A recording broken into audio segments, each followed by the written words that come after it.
Cada uno de nuestros gobernantes ha dejado algo, sea bueno o malo, pero ha dejado huella de algo, por lo que es lógico preguntarnos qué fue de ellos después de dejar el cargo, qué sucedió con ellos, qué hicieron. Como nuestra historia republicana al principio fue muy enredada y anárquica, en este video se verán más destierros y sublevaciones que otra cosa. Comencemos con José de la Riva Agüero, quien fuera presidente del Perú entre el 28 de febrero de 1823 y el 23 de junio de 1823, solo 4 meses. Se le califica como el primer presidente de la República impuesto por el motín de Balconcillo. En su gestión, trató que el Perú alcanzara la independencia por cuenta propia y emprendió la segunda campaña de intermedios. Pero ante su fracaso y la discordia con el Congreso, ambos apostados en el Real Felipe, se le depuso del cargo. El tema es que cuando dejó de ser formalmente presidente, este no acató la decisión y se trasladó a Trujillo para armar un gobierno en paralelo al de Torre Tagle.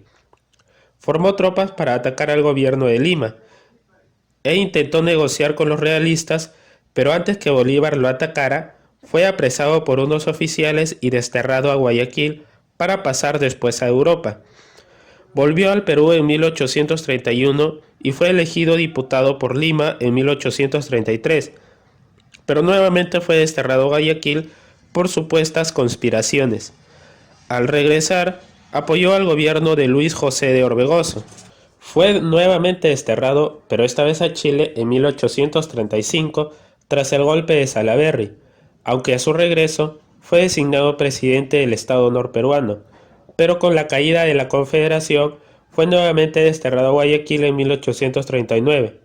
A su regreso, en 1843, solo se dedicó a labores agrícolas hasta su muerte en 1858.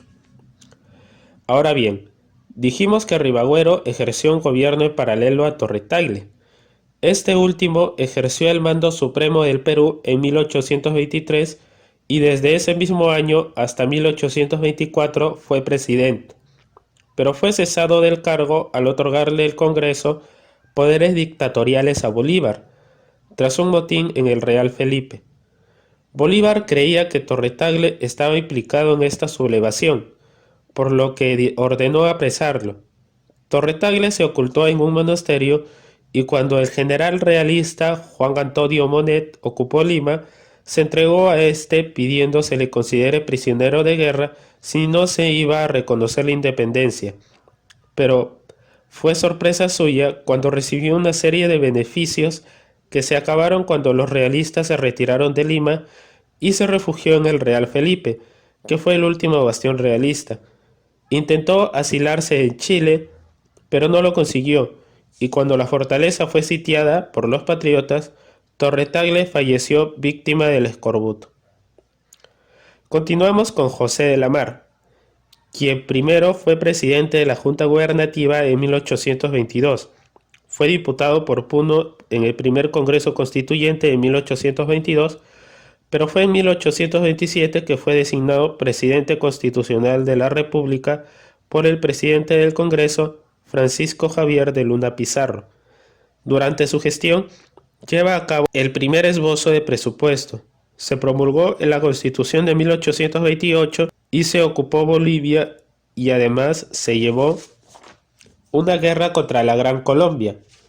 Fue esto último lo que lo alejó del cargo, pues ante su fracaso, fue objeto de un golpe de Estado por Gamarra, ya que un grupo de oficiales lo apresó en Piura en 1829 y lo trasladaron a Paita, de donde partió al destierro a Costa Rica, en donde vivió hasta su muerte en 1830 a los 54 años. Sus restos fueron repatriados en 1846. Continuamos ahora con Agustín Gamarra, quien fue presidente hasta en 2 oportunidades. Terminado su primer gobierno, convoca elecciones a través de los colegios electorales.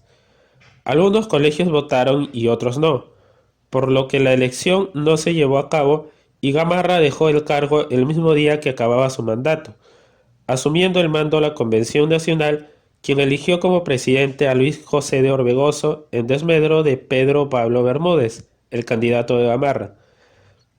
Esto generó una guerra civil que terminó con el abrazo de Maquinguayo, reconociéndose legítimamente el gobierno de Orbegoso. Gamarra estaba obsesionado con la anexión de Bolivia, a diferencia de Santa Cruz, que planeaba más bien un estado federado. Cuando Gamarra ocupó Puno y Cusco, Orbegoso se alió con Santa Cruz e hicieron huir a Gamarra a Lima, desde donde fue desterrado a Costa Rica por Salaverry. Y cuando este último fue fusilado, Santa Cruz quedó en pie, erigiéndose la Confederación Perú-Bolivia.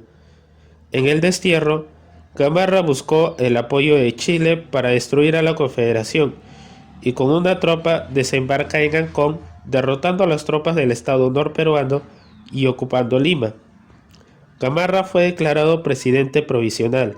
Sin embargo, tuvieron que replegarse al Callejón de Huaylas para luego derrotar a la Confederación en la batalla de Yungay y confirmarse a Gamarra como presidente. El segundo gobierno de Gamarra acaba con su fallecimiento mismo, pues siguiendo con su ambición de anexar Bolivia, les declaró la guerra invadiéndola, pero siendo derrotado en la batalla de Incavi, perdiendo la vida también. Ahora hablemos de Luis José de Orbegoso, quien fue elegido presidente del Perú como tal por la Convención Nacional después del primer mandato de Gamarra. En esta gestión enfrentó una guerra civil, también la sublevación de Salaverry, pero sobre todo la guerra por la Confederación. Ante la amenaza de Gamarra, logra retomar el poder gracias a su alianza con Santa Cruz, hasta que en agosto de 1836 se le designa presidente del Estado norperuano, dejando de ser presidente del Perú. Tras el desembarco del Ejército Unido Restaurador, el descontento contra su persona y la declaración por parte de sus generales de la separación del Estado norperuano, tras una serie de desaciertos, atinó a defender a Lima en la batalla de Portada de Guías, batalla que perdió, por lo que tuvo que esconderse en Lima y luego escapar al Real Felipe.